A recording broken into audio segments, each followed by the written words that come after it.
Now 102 days old, the latest Israel Hamas conflict is by far the longest, bloodiest and most destructive conflict between the bitter enemies. On Tuesday, 50 rockets were fired at South Israel, the largest barrage in weeks. For its part, Israel's army is intensifying its offensive in the southern Gaza Strip, and international pressure for a ceasefire is also mounting. DD India's Mihir Makri gives us a 360-degree roundup of all the action. The Israel-Hamas conflict is now in its day 102.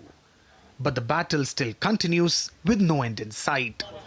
On Tuesday, more than 50 rockets fired from Gaza struck southern Israeli city of Netivot.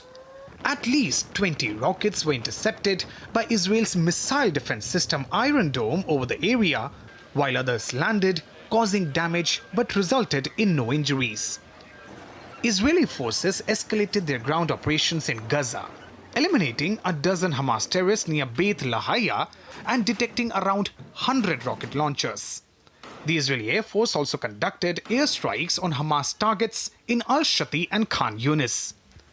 3 months later, these marks of gunshots and bombs tell tale of the 7th of October Hamas attacks in Kibbutz Kfar Aza.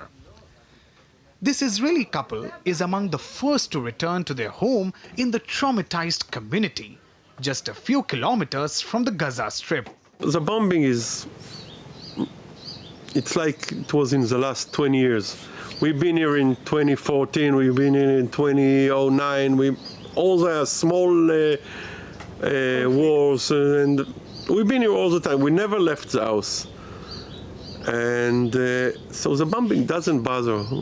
And now all the army around us, so we feel very secure. Meanwhile, there is increasing international pressure for a ceasefire.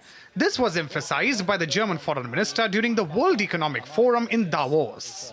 We are calling for a sustainable ceasefire because I believe that a ceasefire, unfortunately, doesn't fall from the sky. We can only reach a ceasefire if both sides are ready that the suffering for oneself also ends the suffering from the others.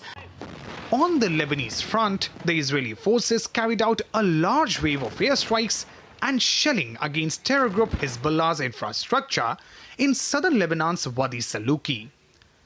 The latest chapter to a decades-old conflict began after Hamas launched an unprecedented assault on Israel on the 7th of October last year, with hundreds of gunmen infiltrating communities near the Gaza Strip. About 1,200 people were killed, while the Israeli military says more than 200 soldiers and civilians, including women and children, were taken to Gaza as hostages. Mihir Makri, DD India.